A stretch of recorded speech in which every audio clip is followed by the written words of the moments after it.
उपस्थित सर्व रसिक श्रोता वर्ग यांचं मनापासून स्वागत. प्रदीप दादा, आपलंही खूप मनापासून स्वागत. नांदेडे सर आणि भरत. आपलं व्यक्तिमत्व हे बहुआयामी आहे. आत्ताच दादांनी जो परिचय दिला सुनीलजीने, त्यातनं सगळ्यांना कळलं आणि संपूर्ण महाराष्ट्रभर म्हणा आणि वैचारिक चळवळीत एकंदर आपल्या हे व्यक्तिमत्वाची प्रचिती सर्वांनाच आहे. म्हणजे जेवढ्या सहज पद्धतीने आपण राजकारणात वावरता, अर्थकारण, समाजकारण आणि साहित्यकारण त्या सगळ्या चळवळीत आपण वावरत असता, यातल्या सामाजिक आणि वैचारिक चळवळीकडे आपण कसे वळलात याबद्दल जाणून घेण्याची आमची उत्सुकता आहे. एका वाक्यात त्याचं उत्तर आहे,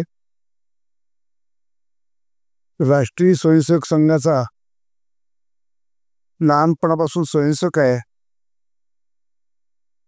तेव्हा स्वाभाविकच संघाची जी शाखा आहे की त्या आपण ज्या विषयावरती आज बसलो आहोत, ज्याचं संमेलन करतो आहोत, त्या समरसता घडवण्याचा संस्कार जो आहे तो तिथे घडला आणि त्याच्यामुळेच तो दृष्टिकोन प्राप्त झाला. खूपच छान उत्तर दिले. अगदी मार्मिक असं हे उत्तर निश्चितच समर्पक आहे. दादा, आपण 2018 पासून विवेक विचार मंच येथे काम करता. आपण त्याचे अध्यक्ष आहात. विवेक विचार मंचाचं काम काय आहे आणि त्याबद्दल कामकाज कसं चालतं याबद्दल आम्हाला जाणून घ्यायला आवडेल. विवेक विचार मंचाचं प्रामुख्याने काम आहे ते वैचारिक पातळीवरती समाजामध्ये एक विशिष्ट प्रकारचं नेरेटिव्ह सेट करून काम करणारी काही लोक आहेत, त्यांना खऱ्या अर्थाने एक विषय चांगलं काहीतरी मांडायचंय असं करण्यापेक्षा समाजामध्ये विभाजन कसं होईल आणि त्याला हिंसक वळण कसं लागेल यासाठी काम करणारे अनेक छोट्या मोठ्या शक्ती समाजात असतात. तर त्याला वैचारिक पातळीवरती तितक्याच प्रभावीपणाने आपल्याला उत्तर देता आलं पाहिजे. उदाहरणार्थ, शहरांमध्ये विशिष्ट पद्धतीने जो माओवाद पसरवला जातो, तर त्याच्यापासून तरुण पिढीला सतर्क करणं आणि त्याला उत्तर देणं.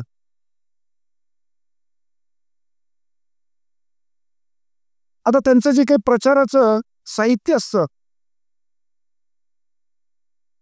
त्याच्यामध्ये ते काय करतात की मार्क्स काय म्हणतोय, लेनिन काय म्हणतोय, माओ काय म्हणतोय असं लिहित नाही. दादांत खोटं ते बाबासाहेब असं म्हणतायत असं लिहितात. बाबासाहेब आंबेडकरांचं असं मत आहे. मग ही जबाबदारी आपली आहे की बाबासाहेबांनी मार्क्सवाद का नाकारला. तर त्यांचं म्हणणं असं होतं की समता मला पण हवी आहे, पण स्वातंत्र्याचा बळी देऊन मला समता नकोय, हे त्यांचं सुस्पष्ट मत होतं. त्यामुळे आपल्यावरती जबाबदारी येते की सत्य काय आहे हे लोकांपर्यंत पोहोचवलं पाहिजे आहे. हा एक उदाहरण म्हणून सांगितलं. तर अशा प्रकाराने समाजामध्ये ध्रुवीकरण होईल आणि त्या ध्रुवीकरणातून ब्राह्मणेतर, सवर्ण, दलित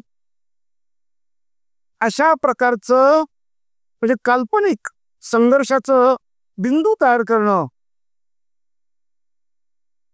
समाजाचं ऐक्य आणि त्याच्यामधलं सौहार्द बिघडेल असं जे काम आहे त्याच्या विरुद्ध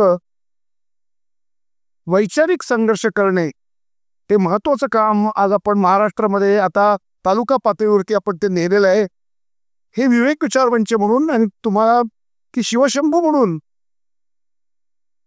शिवाजी महाराजांपासून ते शेवटपर्यंत जे मराठी राज्य झालं त्याच्या इतिहासाचा विकृती करण्याचा देखील एक फार मोठा प्रकल्प आज महाराष्ट्रात चालू आहे. तर त्याच्यावर देखील प्रभावीपणाने उत्तर देणं हे काम आपण करतो. धन्यवाद दादा. आपण भारत इतिहास संशोधन मंडळावरील अध्यक्ष आहात. एकंदर इतिहास संशोधन मंडळाचं कामकाज काय चालतं, त्याचं स्वरूप आणि व्याप्ती ही आम्हाला सांगाल प्लीज. आपल्याला कल्पना नसेल तर सांगतो की आपल्याला जो शिवाजी महाराजांचा इतिहास माहिती आहे, मातोश्री जिजाई असतील, शहाजी महाराज असतील, ते ताराबाई राणींपर्यंतचा, तर त्या काळामध्ये जे सरकारी दप्तर होती ती मुघल आक्रमणामुळं नष्ट झाली होती.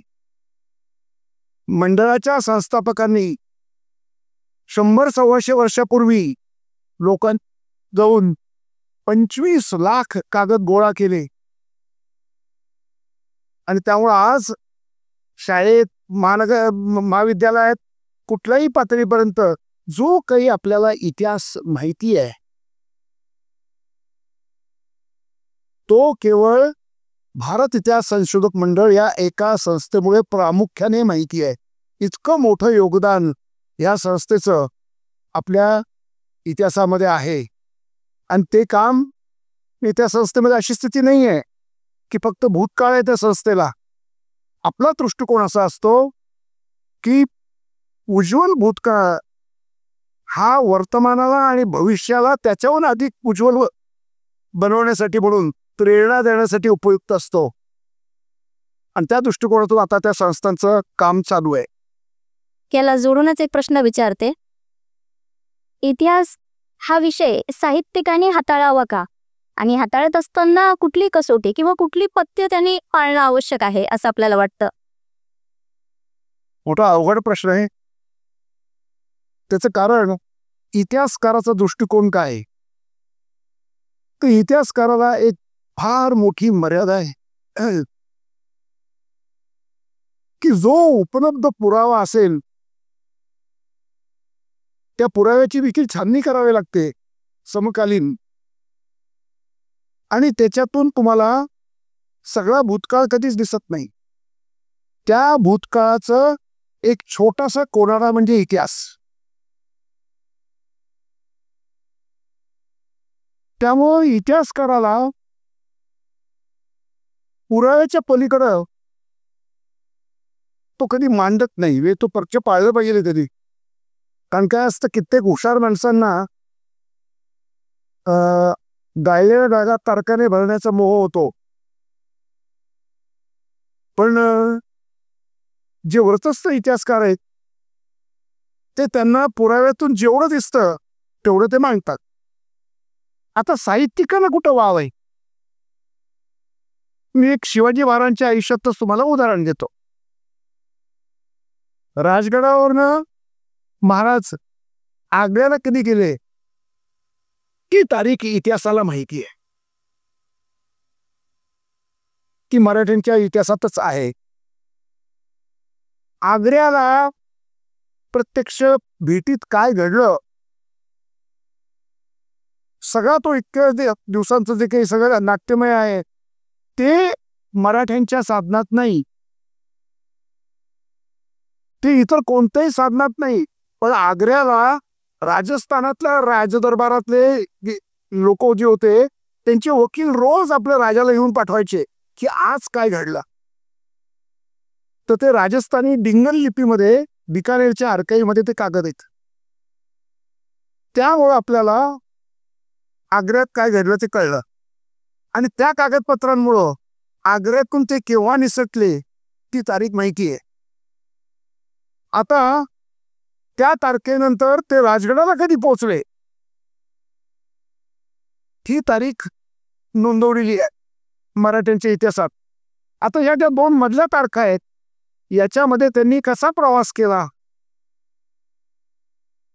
इथं साहित्यिकांना वाव आहे.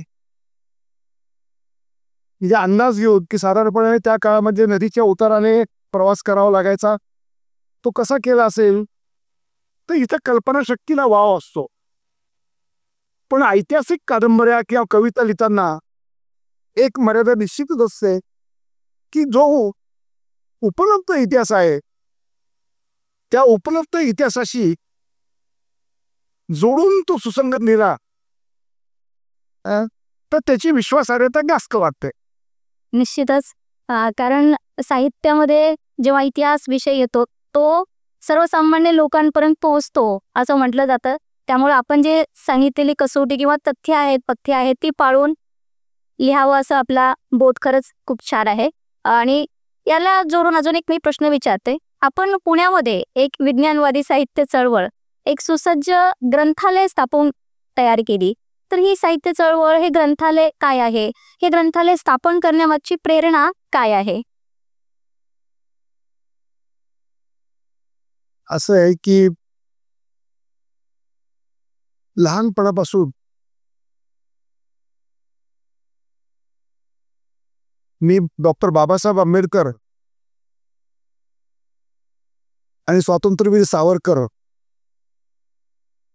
यांचं साहित्य वाचत आलो. दुसऱ्या बाजूला एकूण जगामध्ये विज्ञानाने जी काही उलथापालथ घडवलेली आहे, म्हणजे तंत्रज्ञानाच्या पातळीवर नाही, not as a product but as a process, विज्ञानाची जी काही एक कार्यपद्धती आहे की ज्या कार्यपद्धतीमुळेच केवळ विज्ञानाच्या आपल्याला खरं का खोटं याचं उत्तर मिळतं. पृथ्वी सपाट आहे का गोल आहे याचं उत्तर आपल्याला निश्चित मिळतं. म्हणजे जे भौतिक दावे असतात तर त्या भौतिक दाव्या मग तो कदाचित धर्मग्रंथांमध्ये केलेला असेल पण तो खरा आहे का खोटा आहे, दुसऱ्या प्रकारचा संच असतो ज्याचं उत्तर आवडतं किंवा नाही. कोणाला कुमार गंधर्व आवडत असेल, कोणाला भीमसिंगजी आवडत असतील, कोणाला सतार आवडते, कोणाला गिटार आवडते, तर सतार खरी आणि गिटार खोटी असं उत्तर नसतं. तर हा जो विज्ञानाबद्दलचा वारसा आहे तो मी शाळेत असतानाच एका शालेय शिक्षकाने पुस्तक दिलं होतं, आईन्स्टाईनचे नवे विश्व, आणि मी विज्ञानाकडे ओढला गेलो. आणि त्याच्यानंतर मग मला जैविक उत्क्रांतीबद्दल खूपच आस्था निर्माण झाली. मग माझं सगळं आयुष्यच त्याच्या अभ्यासासाठी गेलं. मग त्याच्यातून मग विज्ञानाची मोठी लायब्ररी उभी केली, सर्वसामान्य माणसाला फ्री ॲक्सेस पब्लिक लायब्ररी. मग विज्ञानावरती मराठी भाषेमध्ये जवळजवळ 51 पुस्तकं लिहून घेतली की विज्ञानाचे वेगवेगळे विषय सोपे करून आपल्या लोकांपर्यंत पोहोचवले पाहिजेत. आता हे सगळं का करायचं, तर आपण यापुढे तर ज्या विषयावरती बोलणार आहोत की जो आज सकाळपासून तो विषय चालला आहे, तर समाजाचं प्रबोधन, त्याचा दृष्टिकोन जर बदलायचा असेल तर तो विज्ञानाच्या प्रकाशात आपण प्रभावीपणाने बदलू शकतो. विज्ञानाला स्वतःचं मूल्य नाही आहे, म्हणजे मॉरल, इमॉरल, अमॉरल, तर ते अमॉरल आहे, जे आहे तसं आहे. तत्वज्ञानामध्ये एक प्रश्न असतो की जे इज आहे, विज्ञान म्हणजे हे असं आहे, इट इज, त्याच्याकडनं ऑट काय असावं. तर विज्ञान स्वतःहून उत्तर देत नाही, पण विज्ञानाच्या प्रकाशात आम्हाला त्याची उत्तरं सापडतात. काही उदाहरणं देते तुम्हाला. आता आपल्याकडे मुलगा हाच फक्त वंशाचा दिवा,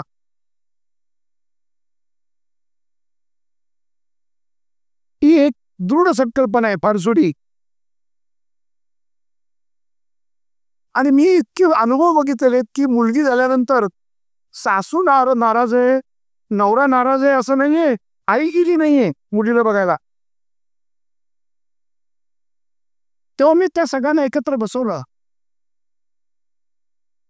त्यांना म्हणलं की आई आणि वडिलांचे बरोबरीचा वाटा असतो जनुक मुलांना द्यायचा.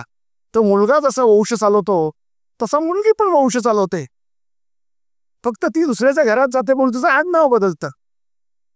आता तुमचा दुसरा मुद्दा की ही मुलगी दोषी आहे कारण हिने मला मुलगा दिला नाही.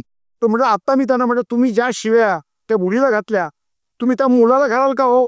कारण मुलगा जन्माला घालण्याचा जो क्रोमोसोम आहे तो पुरुषाकडे येतो. बस हे गप्प झाले. इथे विज्ञान आपल्याला प्रभावीपणाने विज्ञानाच्या प्रकाशामध्ये एक समाजातला गहन प्रश्न त्याचं उत्तर कोणत्या धर्मग्रंथात नाही मिळणार आणि असलं तरी ते काय तथ्य नाहीये. कारण त्याला कशाचाच आधार नाहीये. म्हणून मी मगाशी म्हटलं की विज्ञानच तुम्हाला ते उत्तर देऊ शकतं. दुसरं साधं उत्तर, आपल्यामध्ये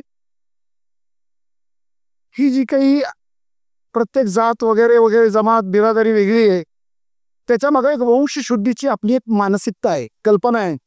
ते धर्मग्रंथांमधून आली असेल, आमच्या परंपरेतून आली असेल. मग त्यात मग श्रेष्ठ कनिष्ठ हे सगळं आलं. पण तुम्ही एक साधं सांगितलं पर त्याच्यासाठी जनुक शास्त्रापर्यंत जायची गरज नाही. पण तुम्ही लोकांना जर विचारलं की बाबांनो तुमच्या घरामध्ये की शेजार पाजारसाठी तुम्ही कधी ब्लड बँकेतनं रक्त आणलंय का? तुम्हाला माहिती होतं का ते ब्लड कोणी दिलंय? हात वर करा म्हणलं की तुम्हाला एक माणूस सापडणार नाही की ज्याने ब्लड बँकेतनं कधी रक्त आणलं नाही. किंवा ब्लड बँकेत नसेल तर त्याची गरज होती, त्याच्या घरातनं कोणाचं रक्त जुळलं नाही म्हणून मित्र परिवारातनं कोणत्याही जातीचं असेल त्याने रक्त दिलं नाही.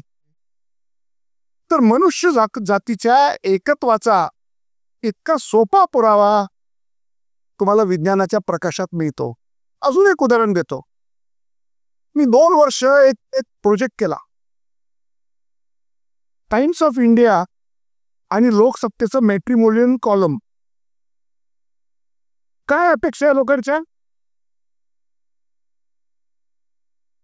अगदी फार अमेरिकेमधनं पोस्ट ग्रॅज्युएट करून आलेले ब्राह्मणापासून कोणत्याही जातीचे असतील, कोणत्याही जातीचे बरं का, पूर्वाश्रमीचे ते अपेक्षा काय? पहिली जात, मग दुसरी सौंदर्याचा गोरेपणाशी काय संबंध जोडलाय अलीकडं. माझं कोण्या गोरा लगरची भांडण नाहीये. आमचे सगळे देवदेवता काय आहेत किंवा सावळे, पण हे अलीकडे जे फॅर आलेले. आणि तिसरी गोष्ट म्हणजे कुंडली. या तिन्ही अवैज्ञानिक संकल्पना आहेत. त्याला विज्ञानामध्ये कुठेही आधार नाही. वंशशुद्धीची सगळी कल्पना म्हणजे बाबासाहेबांनी तर धुडकावून लावली, पण सावरकरांनी त्याच्या ज्या चिन्ह्या उडवल्यात त्या तुम्ही जरूर वाचा. ती किती भ्रामक आहे ती कल्पना. आणि माणसाचं सौंदर्य ते कातडीच्या रंगावर नाही ठरत.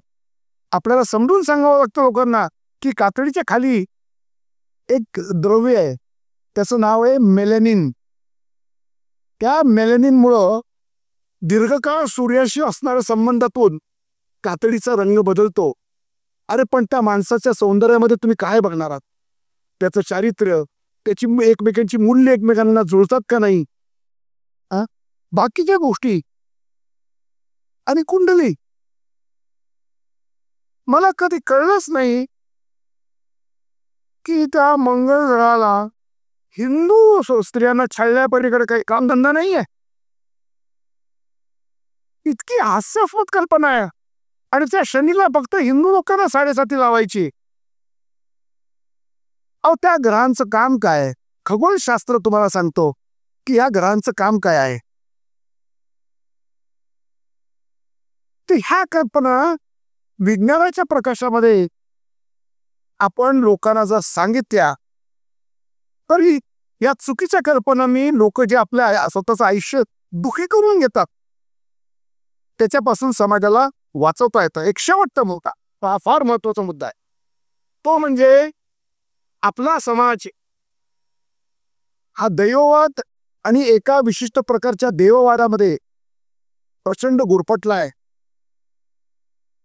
त्याला विज्ञानाच्या प्रकाशात पारखता येतं, संतांच्या साहित्यात देखील पारखता येतं. आमच्या समाज प्रबोधकांच्या सगळे मोठे मोठे जे होऊन गेले त्यात ही नवसाच्या देवाची कल्पना, की तुकाराम महाराज सुद्धा म्हणतात ही हेंगडी भेंगडी दैवत जी पोटाशी मागती ती तुम्हास काय देती. अहो, जो देव बकऱ्यासाठी पुरणपोळीसाठी त्याच्या पोटासाठी तुमच्यावर अवलंबून आहे तो तुम्हाला काय देण्याची क्षमता बाळगतो. तर हा जो प्रारब्धवाद आहे, मग त्याला मन्नत म्हणतात मुसलमानांमध्ये, की मला नोकरी दे, मला छोकरी दे. तो माणसाच्या पुरुषार्थावरतीच आघात. तर ह्या सगळ्या मनुष्याला दुबळ्या करणाऱ्या कल्पनांना जर मानवी आयुष्यातून हटवायचं असेल तर विज्ञानाच्या टॉर्च सारखा प्रभावी हत्यार नाही. निश्चितच ही अतिशय हा स्तुत्य उपक्रम आहे. आम्ही तर असे ऐकलं की अनेक दुर्मिळ ग्रंथ आपल्या या ग्रंथालयात आहेत की जे अनेक विद्यापीठात सुद्धा शोधून सापडत नाहीत. दादा, पुढचा मी प्रश्न वळते पुढच्या प्रश्नाकडे, नंतर भरतकडे मी माईक सुपूर्द करते. निर्मलवारी मध्ये सुद्धा आपण अतिशय महत्वाची भूमिका बजावली. ही निर्मलवारी काय आहे? असं आहे की जेव्हा मोदीजींनी स्वच्छ भारतची घोषणा केली तर त्यावेळेला आता सहकार्यवाह आहेत आमचे अतुलजी लिमये, ते मला म्हणाले की आपण काय करू शकतो. व्यक्ती होऊन लोक करताय, शिक्षित लोक करतील, सोसायट्यांमध्ये लोक साफसफाई करतायत, समाज म्हणून काय करू शकतो. आणि मी असंच सकाळी पेपर वाचत होतो, तो एक रुटीन बातमी होती. ती रुटीन बातमी दरवर्षी येते की डिव्हिजनल कमिशनरने पंढरपूरच्या यात्रेसाठी व्यवस्थेची बैठक बोलवली आहे. आणि माझ्या डोक्यात आलं की गेले शेकडो वर्ष लोक जात आहेत पण शौचालयाची व्यवस्था नाही. पहिले मुलाशी चर्चा केली, म्हणजे याला ती शौचालय पेच कोणत्या प्रकारची असावी, का रात्रीपुरता प्रश्न असतो, त्या रात्रीचा मुक्काम वाहतो दुसऱ्या गावाला जातात.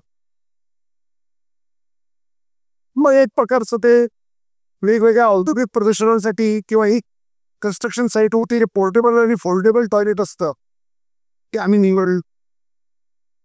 पहिल्या वर्षी लोणी जेवणाचा प्रयोग केला आणि मग इथे असं झाला. जेव्हा बैठक झाली तिथे विचारलं, या अधिकारी लोक म्हणले की अहो नाही हो, यासाठी जमीन खरेदी करावी लागेल, मग दार कुठे लागतील. मी म्हणलं अहो हे काही नाही, आणि माणसं कोण येणार, हे अशा प्रकारचं शौचालय साफ करण्याचं काम कोण करायला येणार. म्हणजे ब्राह्मणापासून मराठ्यापासून सगळे येतील, म्हणजे संघाचे 10,000 स्वयंसेवक दरवर्षी येतील.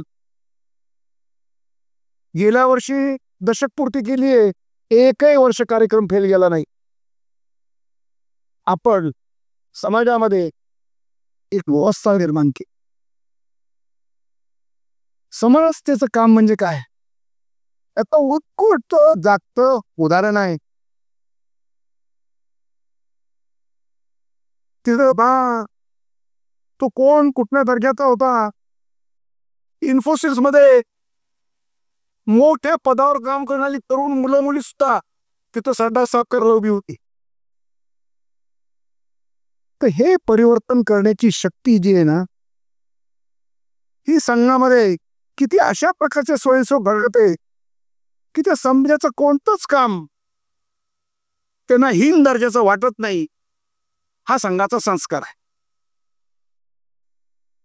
नमस्कार. आता मी एका डायरेक्ट महत्वाच्या मुद्द्याला हात घालणार आहे. आपल्या सगळ्यांना माहिती आहे, दादा एक हिंदुत्ववादी चळवळीमधले प्रमुख ज्येष्ठ कार्यकर्ते, विचारवंत म्हणून माहिती आहेत, आणि दादांची एक वेगळ्या पद्धतीची एक मांडणी असते. दादांच्या आग्रहाचा विषय असतो आपलं जे प्रबोधन युग झालं तर मला वाटतं दादांनी हे जे प्रबोधन युगावर दादांचा आग्रह असतो ते जरा सविस्तर सगळ्यांसमोर मांडावं, की भारतामध्ये जे ब्रिटिश काळामध्ये प्रबोधन पर्व झालं तो दादांच्या आस्थेचा विषय आहे. एक महत्त्वाचा टप्पा ते आपल्या राष्ट्राच्या वाटचालीत मानतात आणि हिंदुत्व मांडत असताना त्याचं महत्त्व अधोरेखित करतात. तर दादांनी तो विषय थोडं सविस्तर मांडावा असं. पण प्रबोधन युग सांगण्यापूर्वी प्रबोधन युगाचं जे अपत्य आहे म्हणजे भारतीय संविधान, तर त्या अपत्य इतकं प्रभावशाली आहे तर त्याची कथा सांगितली पाहिजे. तो सगळ्यात पहिल्यांदा या आधीच्याही वक्त्यांच्याकडनं तर स्वाभाविकच आहे की या संविधाना ज्या 3 मूल्यांवर आधारित आहे त्याची कलमं खूप आहेत, ती आपल्याला सगळ्यांना माहिती आहेत. स्वातंत्र्य, समता, बंधुता. त्यातलं जे स्वातंत्र्य आहे ते जे घटनेमध्ये कलम आली ती साधारणपणाने त्या व्यक्तीचं स्वातंत्र्य अनेक प्रकारचं म्हणजे त्याच्या जगण्याच्या हक्कापासून त्याच्या अभिव्यक्ती स्वातंत्र्यापासून त्याच्यामध्ये सगळं आलं. समतेने कायद्याच्या दृष्टिकोनातून समता प्रस्थापित करणं, मग ते एक व्यक्ती एक मत इथपासून सगळ्या समान संधी वगैरे वगैरे वगैरे सगळं, आणि जर त्याच्या विरुद्ध कोणी वागलं तर त्याच्याबद्दल काय याची कलमं घटनेत आहेत. त्यामुळं कायद्याने घटनात्मक तरतुदीतून ह्या 2 मूल्यांच्या बाबतीमध्ये एक व्यवस्था निर्माण करता येते. एक व्यक्ती एक मत असा कायदा करता येतो, पण एक व्यक्ती एक मूल्य हे सगळ्यांना समान मूल्य आहे हे समाजाने करायचं काम आहे. जर आपण बाबासाहेबांचं फ्रॅटर्निटी म्हणजे सगळ्यात ते काय म्हणतात की पहिली 2 मूल्य किंवा जी काही लोकशाहीची चौकट असते तिच्याने तुम्ही राजकीय लोकशाही प्रस्थापित करू शकता. पण जोपर्यंत सामाजिक आणि आर्थिक, केवळ सामाजिक नाही मी भर देतोय, आर्थिक लोकशाही प्रस्थापित होणार नाही तोपर्यंत खऱ्या अर्थाने आपण काही साध्य केलं असं होत नाही. आणि त्यामुळे ते म्हणतात की व्यक्तीचं स्वातंत्र्य आणि त्याची हमी, समान संधी हे सगळं कधी शक्य आहे, कोणत्या समाजामध्ये ते अधिक लवकर घडेल, तर ज्या समाजामध्ये बंधुत्व आहे. आमचे माझे गुरुवर्य इथे बसलेत, शेषराव मोरे सर, ते त्याला एकत्व म्हणतात की सगळ्या समाजाचं एकत्व आहे. तर तो तुमच्या राष्ट्रीयत्वाचा गाभा आहे की व्यक्ती एकमेकांशी कशा वागतात, त्याच्यामध्ये विषमता कमीत कमी आहे का. आणि याला इथंच प्रदर्शन भरलंय, त्या सगळ्या संतांची तिथं फोटो आणि नाव आहेत. त्या शेकडो वर्षाचा प्रकल्प समाजात चालू आहे. तो काय प्रकल्प चालू आहे की ज्या समाजाची गावकी एक आहे त्याची भावकी एक करायची. हा शेकडो वर्षांमुळे चालू आहे की या सगळ्यांमध्ये कसं करायचं. बाबासाहेबांनी हिंदू समाजाचं वर्णन कसं केलंय की एक बहुमजली इमारत आहे, पण त्याला जिनेच नाहीयेत. सावरकरांनी काय म्हणलं की ह्याच्या बेड्या आहेत. स्पर्शबंदीपासून व्यवसाय बंदीपासून ते शेवटची रोटीबंदी, या बेड्या जोपर्यंत तुटत नाहीत तोपर्यंत एक जिनसी त्यांचं हिंदुत्व म्हणजे ते एवढंच आहे की असा हे हिंदू समाज निर्माण झाला पाहिजे. आता हे जे जिने आहेत तर जिने समता प्रस्थापित करायची, तर ती जिने म्हणजे समरसता. त्या बेड्या तोडण्याची प्रक्रिया म्हणजे समरसता. आणि त्याच्यासाठी बाकी कोणाचं नाही, बाबासाहेबांचं लिखाण वाचूया की फ्रॅटर्निटीवरती त्यांनी किती भर दिलाय की ते म्हणतात this is essential to liberty and equality. Essential म्हणलं. पण जर तुमच्यामध्ये ते ममत्व असत असेल एकमेकाच्या सुखदुःखासाठी, तेव्हा कधी वाटतं ते की तुम्ही जेव्हा आपल्याला आपण एकमेकांचे सगळे सोयरे आहोत अशी भावना निर्माण होऊ शकते. आणि ती निर्माण करायची असेल तर पहिल्यांदा सगळ्या समाजातल्या विविध घटकांना जे कालपर्यंत कायम अगदी एका गावगाड्यात जरी असले, तो गावगाडा फक्त भौगोलिक नसतो, ते एक सामाजिक आणि आर्थिक वास्तव पण असतं. त्या गल्ल्या वेगळ्या आहेत, सगळ्यांचं समाज जीवन असं छोटं छोटं पृथक आहे.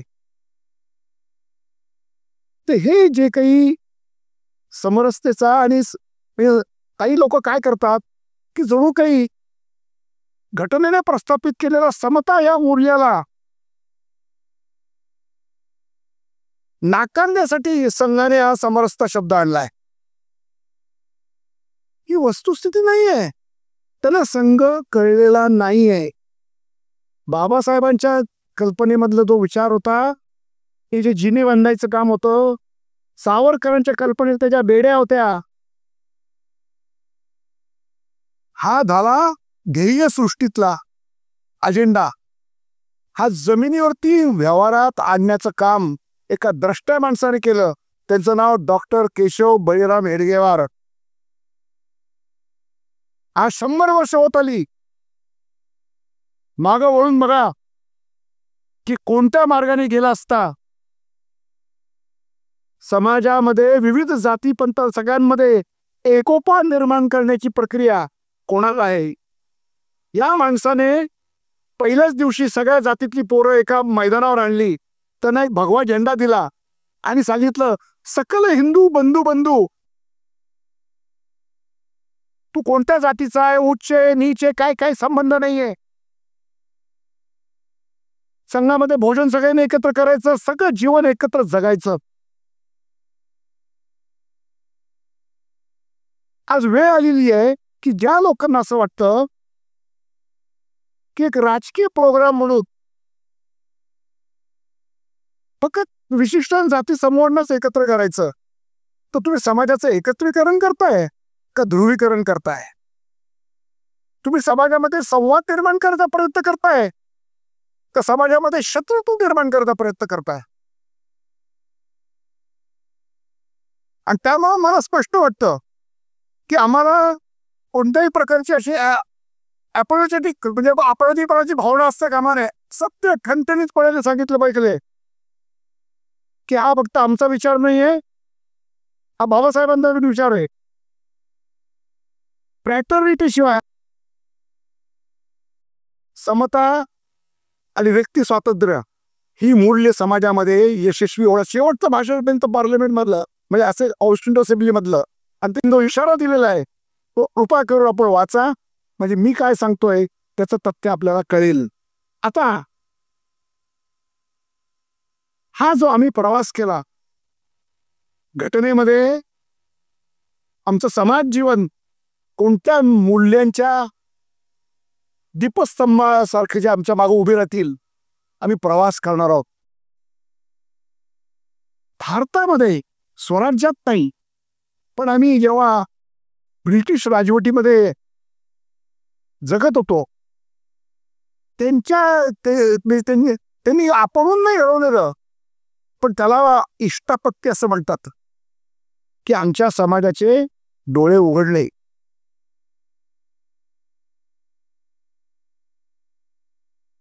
लोक विचार करायला लागले की आत्ता आपलं स्वराज्य होतं आणि ते स्वराज्य शिवाजी महाराजांनी मोठ्या कष्टाने उभं केलं होतं. औरंगजेबावर एवढा मोठा संघर्ष करून त्याचं साम्राज्यात रूपांतर झालं होतं. मग आपण स्वराज्य का गमावलं? इतिहासकार वासुदेव शास्त्री खरे प्रश्न विचारतात. इंग्रजांनी आमचं पुणे सातारा घेतलं, आम्ही त्यांचं मुंबई कलकत्ता का घेऊ शकलो नाही? आणि ते पुढे असं म्हणतात की इतिहासाच्या प्रवाहात जर एक मातीचं भांड आणि एक धातूचं भांड वाहत असेल आणि जर त्यांची एकमेकांवरती आघात झाला तर फुटणार कुठलं हे निश्चित आहे. आणि त्यामुळं तुम्हाला असं दिसेल कमीत कमी 1000 वर्षानंतर प्रामुख्याने हिंदू समाजात, दुर्दैवाने आता हे सगळं जे काही आधुनिकीकरण येत होतं इंग्रजांच्या रूपाने, पण त्याचा फारसा परिणाम मुस्लिम समाजावर झालेला दिसत नाही. हे ऐतिहासिक सत्य आहे. पण हिंदू समाजात मात्र प्रचंड घुसळण झाली, ज्याचं वर्णन समुद्र मंथनासारखं करावं लागेल. किंवा आगरकर म्हणतात असा विचार केलं, कठोर धर्माची किस्सा फार वेद नाकारण्यापासून हे काही इथलं राहिलं नाही. म्हणजे लोकांनी अत्यंत कणखर, म्हणजे त्यांना जे जे वाटेल ती चिकित्सा केली. नवीन प्रकारचे धर्मप्रयोग केले गेले. मग कोणी ब्राह्मण समाज काढला, कोणी आर्य समाज काढला, कोणी प्रार्थना समाज काढला, कोणी सत्यशोधक समाज काढला. आणि सगळ्यात शेवटी त्या धर्मसंशोधनाच्या परंपरेमधलं शेवटचं उदाहरण म्हणजे बाबासाहेबांचं नवयान. हे सगळे परंपरेतून आधार घेत आहे, पण नव्याने तिची मांडणी करताय. दादा, याला जोडूनच एक प्रश्न आहे दादा, की आता तुम्ही हे स्वातंत्र्य, समता, बंधुता, भारतीय संविधान ह्या संदर्भात सगळं सांगताय, पण हिंदुत्वामध्ये एक मोठा स्पेक्ट्रम आपल्याला दिसतो. वेगवेगळी मांडणी होते आणि विरोधक देखील टीका करतात की हिंदुत्व म्हणजे तुम्ही परंपरावादी आहात, तुम्ही जुन्या व्यवस्थेचं पुनरुज्जीवन करू इच्छिणारे आहात, भूतकाळाशी काहीतरी भूतकाळात गुरफटून पडणारे आहात, तुम्हाला पुढं बघायचं नाहीये, तुम्ही पुरोगामी नाहीयेत. तर ह्याच्याकडे कसं बघता तुम्ही, किंवा काय सांगाल? असं आहे, आपण ज्या चळवळीत जगतो आणि आपल्याला जी विचाराची शिदोरी मिळालेली आहे,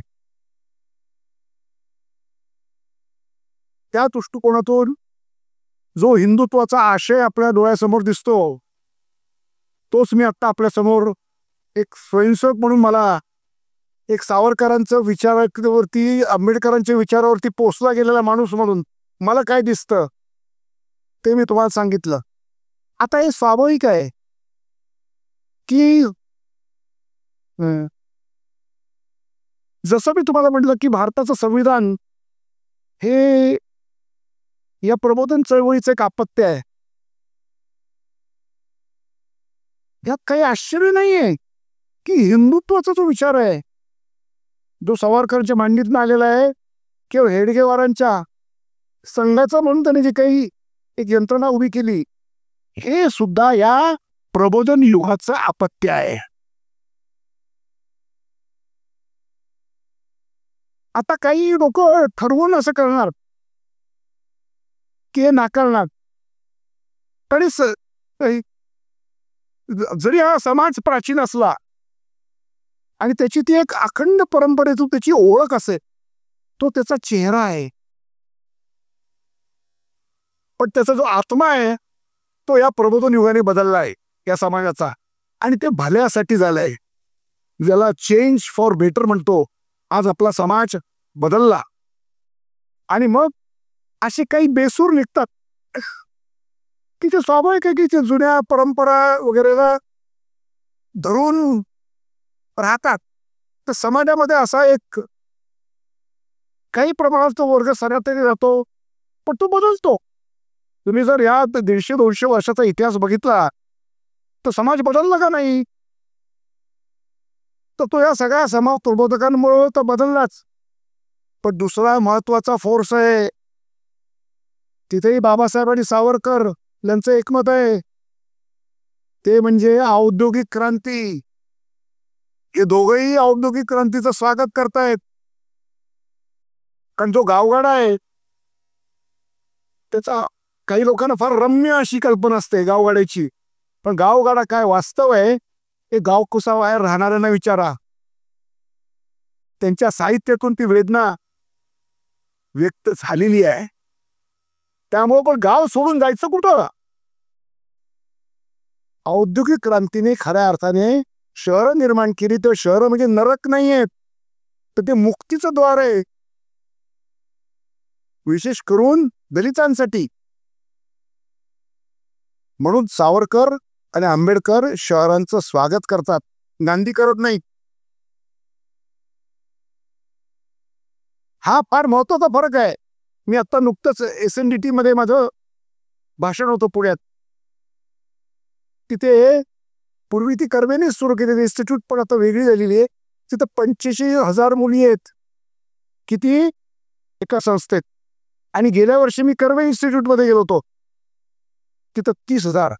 म्हणजे महर्षी कर्वेंनी सुरू केलेल्या 2 संस्थांमध्ये मिळून 75,000 मुली दरवर्षी शिकतायत.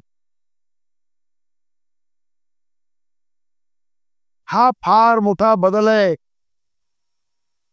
आणि त्या औद्योगिक क्रांती म्हणजे असं नसतं की ती एकदा घडते. औद्योगिक क्रांतीचे एक टप्पे असतात आणि त्या टप्प्याने ती पुढे जाते. आणि त्यामुळे समाजामध्ये अधिक शक्ती प्राप्त होते की समाजाला बदलता यावं, वेगाने माणसं पुढे येता यावीत. मी कोणता राजकीय पक्षाचा कार्यकर्ता म्हणून इथं बसलेलो नाही आहे. ही आकडेवारी आहे, ही भारत सरकारची नाही, आंतरराष्ट्रीय संस्थांची पण, की ज्या वेगाने आता परिवर्तन होत आहे औद्योगिक, त्यामुळे सर्वाधिक म्हणजे काही कोटी माणसं गरिबीच्या वर आणण्याची क्षमता निर्माण झाली. त्यामुळे आपण अत्यंत ज्याला आपण म्हणतो की झापडबंद पद्धतीने आपण याच्याकडे बघून चालणार नाही. आता राहिला मुद्दा की इतिहास तर मी नेहमी सांगतो की गुराखी असतात, मी जात म्हणून म्हणत नाही, पण डोक्यावर मोठं मुंडासं असतं आणि कमरेला लाज वाचेल असं लंगूट असतं. तसं नकोय आपल्याला की इतिहासाच्या गौरवामध्ये आपण अडकून पडलो आहोत. इतिहासाचा उपयोग किती? कार चालवतो आपण, समोर बघण्यासाठी मोठी काच आहे आणि मागं बघण्यासाठी रिअर विंडो एक छोटीशी आहे, बस. इतिहासाचं तेवढं स्थान आहे आयुष्यामध्ये, ते प्रेरणा देतं. उदाहरण की शिवाजी महाराजांचा इतिहास आम्हाला काय शिकवतो की जगात अशक्य काही नाही. अवघड असेल पण अशक्य काही नाही, ती प्रेरणा आम्हाला मिळते. त्यामुळे त्या दृष्टिकोनातून आपण त्या गोष्टीकडे पाहायला पाहिजे. अजून एक संविधानाशी संबंधितच आहे, स्वातंत्र्य, समता, बंधुता. याच्यासोबतच अजून एक महत्वाचं मूल्य सेक्युलरिझम हे आपल्या संविधानानं पुरस्कृत केलेलं आहे. असा अनेकदा आरोप केला जातो की तुम्ही सेक्युलर नाही आहात, तुम्ही धर्मांध आहात वगैरे वगैरे. ते सगळं आपल्याला माहिती आहे, टर्मिनॉलॉजी जी वापरली जाते. तर सेक्युलरिझम आणि सोशलिझम किंवा अनेक जण राष्ट्रवादी चळवळीतले देखील असं म्हणतात की हे 42व्या घटनेनं आणलेलं हे काढून टाकलं पाहिजे, हे सेक्युलरने तर सगळी हिंदू समाजाची वाट लावली, अशी एक मांडणी केली जाते. तर त्या संदर्भात काय सांगाल? असं आहे की घटनेत तो शब्द नंतर जरी आला असला सेक्युलरिझम, पण कॉन्स्टिट्यूंट असेंब्लीचं वाचलं आणि घटना वाचली तरी कळतं की ती सेक्युलर आहे. सेक्युलरियनची सगळ्यात चांगली व्याख्या सावरकरांनीच केली आहे. त्यांचं हिंदुत्व म्हणजे काय की बहुसंख्य असून हिंदू समाजाला असा कोणताही हक्क सवलत असता कामा नये की जी अल्पसंख्याकांना नाही. त्याचबरोबर अल्पसंख्य समाजाला असा कोणताही हक्क सवलत असणार नाही की जी बहुसंख्य असून सुद्धा हिंदूंना नाही. फुल स्टॉप. हे हिंदुत्व आहे. हिंदू समाजामध्ये सेक्युलरिझम बद्दल एक निगेटिव्हिटी जी आली दादा, ते कशामुळे आली? एक सांगतो तुम्हाला, ज्या पद्धतीने त्या सेक्युलरिझमचा वापर केला गेला,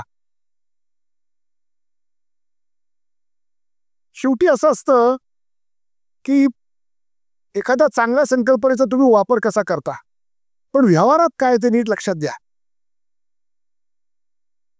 की सेक्युलरिझमचा अर्थ जो जवळपास आलेला आहे तो म्हणजे आपलं दंडसंहिता असेल किंवा आपली सिव्हिल कोड आहे, सगळ्या लोकांना सारखा आहे. त्याच्यामध्ये हिंदू, ख्रिश्चन, मुसलमान असा भेद नाही. एक बारीक कोपरा ज्याला आपण वैयक्तिक कायदे, पर्सनल लॉज म्हणतो, विवाह, घटस्फोट, वारसा हक्क असे काही मुद्दे वगळलं तर आपला समाज त्यांना सगळे सेक्युलर कायदे लागू आहेत.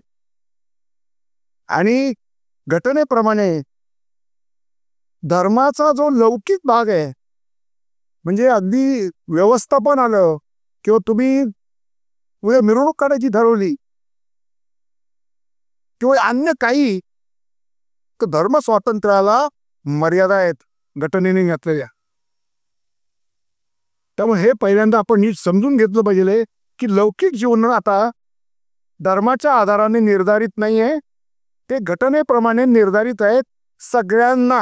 हिंदूंना तर सगळ्यात अधिक, आणि काही बाबतीमध्ये तर अतिरेक झालेला आहे. त्याच्यासाठी आनंद रंगनाथांचं पुस्तक वाचा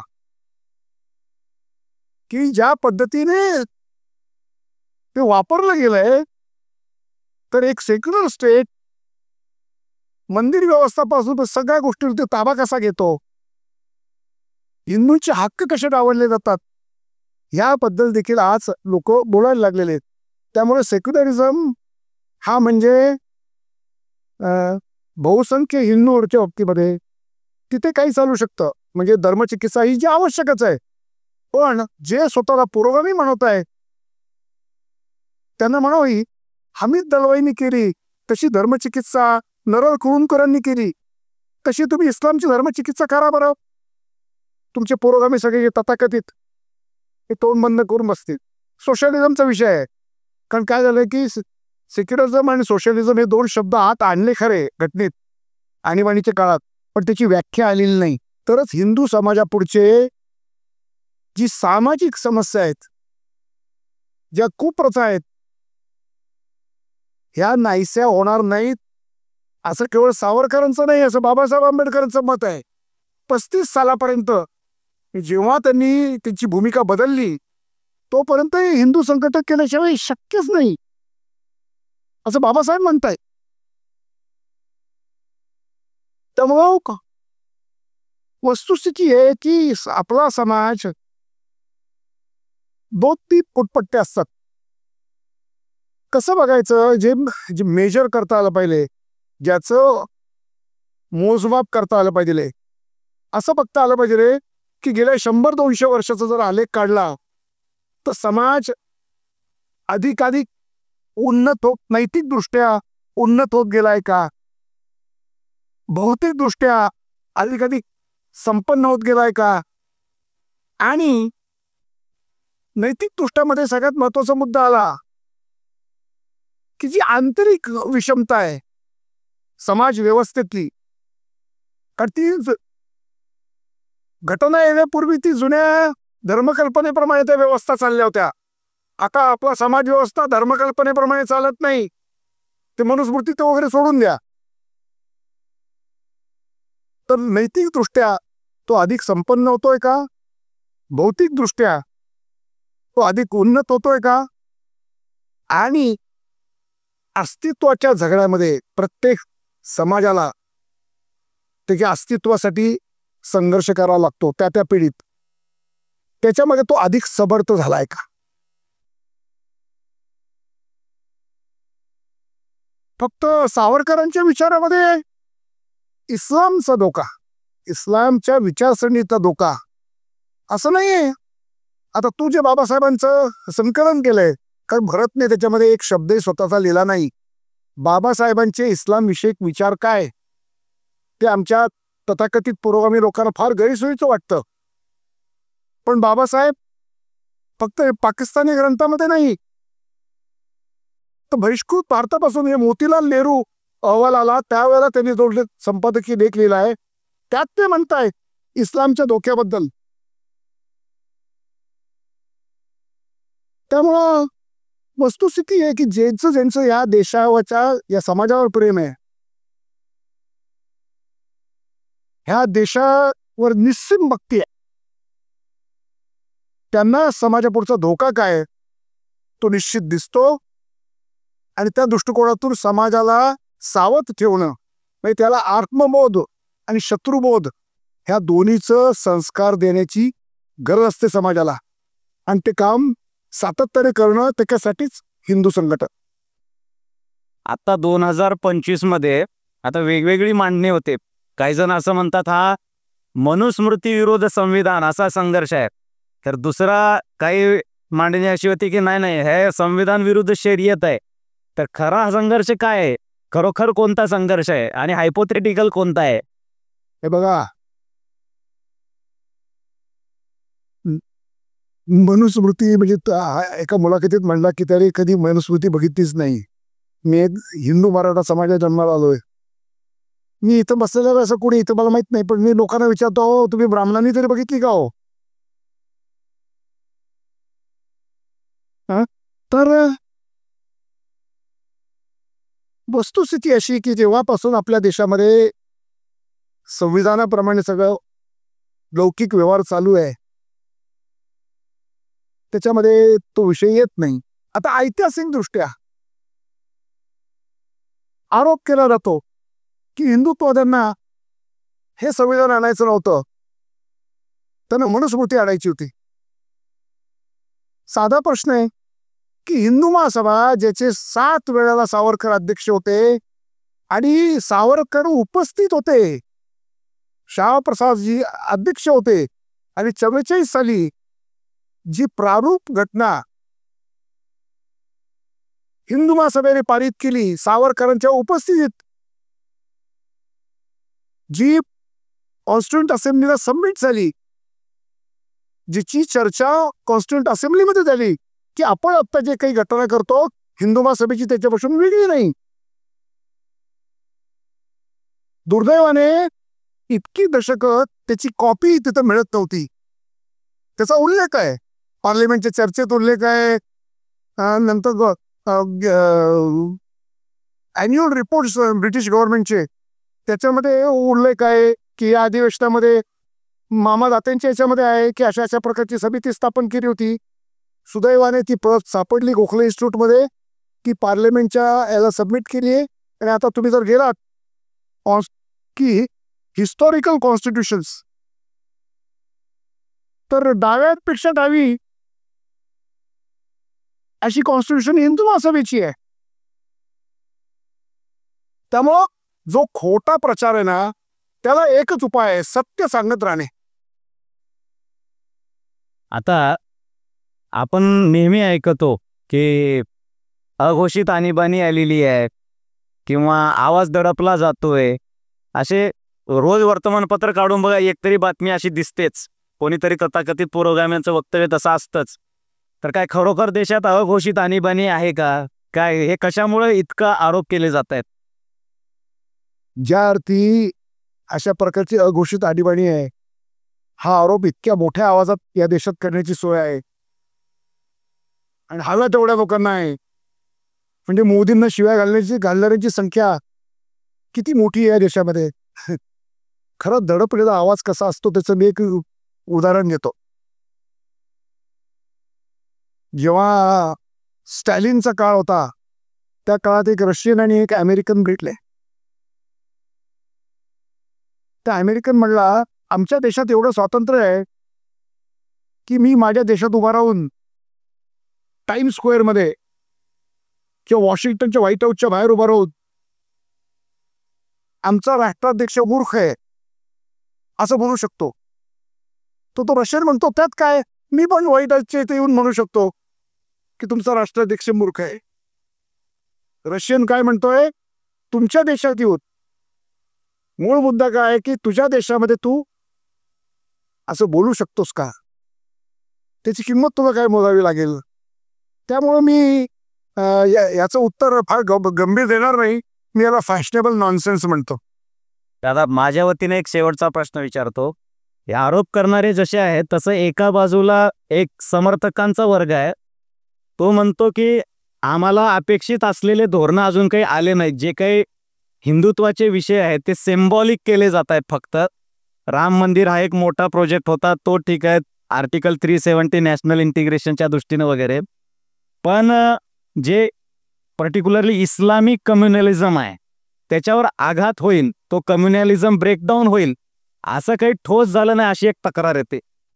तर काय वाटतं या संदर्भात?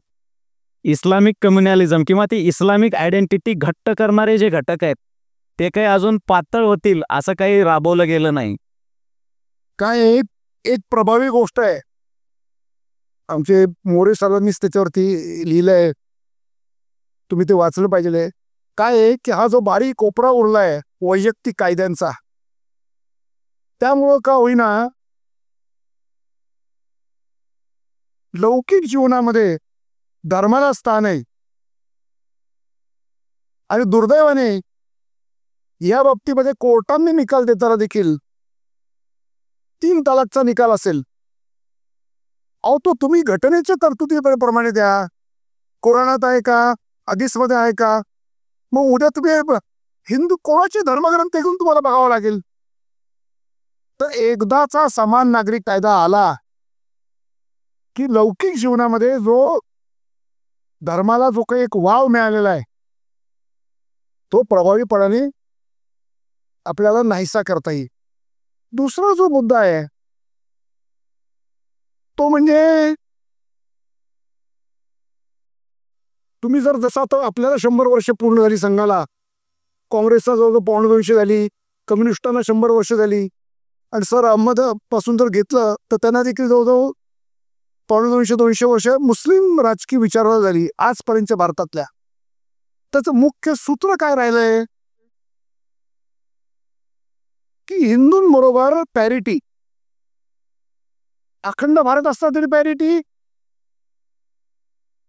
विभक्त झाल्यानंतर उरलेल्या भारतात राजकारणामध्ये देखील धोरण काय, तर काही करून की पॅरिटी इस्टॅब्लिश करायची. हा फार मोठा त्या विभक्त राजकारणाच्या मानसिकतेचा आहे, त्यातून ते अजून बाहेर पडलेले नाही. मी सुरुवातीला सांगितलं की भारताचे प्रबोधन युग घडलं, त्यामुळे हिंदू समाज बदललेला दिसतोय.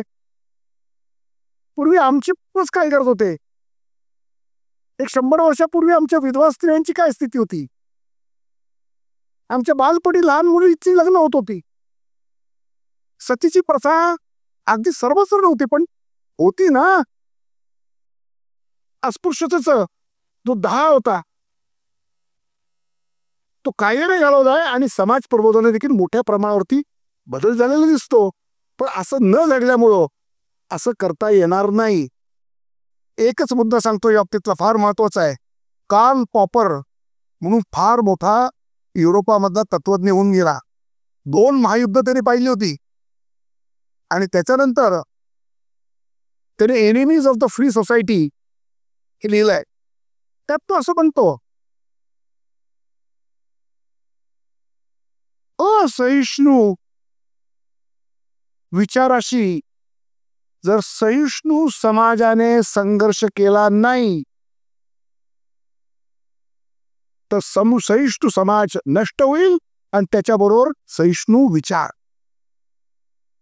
त्याला पॅराडॉक्स ऑफ इनटॉलरन्स म्हणतात. तो इस्लामच्या बाबतीत मुद्दा काय आहे तो केवळ इतिहासातली असहिष्णुता नाही, वर्तमानातली जी होस्टाईल आहे त्यांना, ते आता घटनेच्या बंदर जो काही त्यांना जो काही पुतना मावशीचा जो कळवळ आहे तो त्यांचं अल्पसंख्याक राजकारणाच्या दृष्टीने सोयीचं आहे म्हणून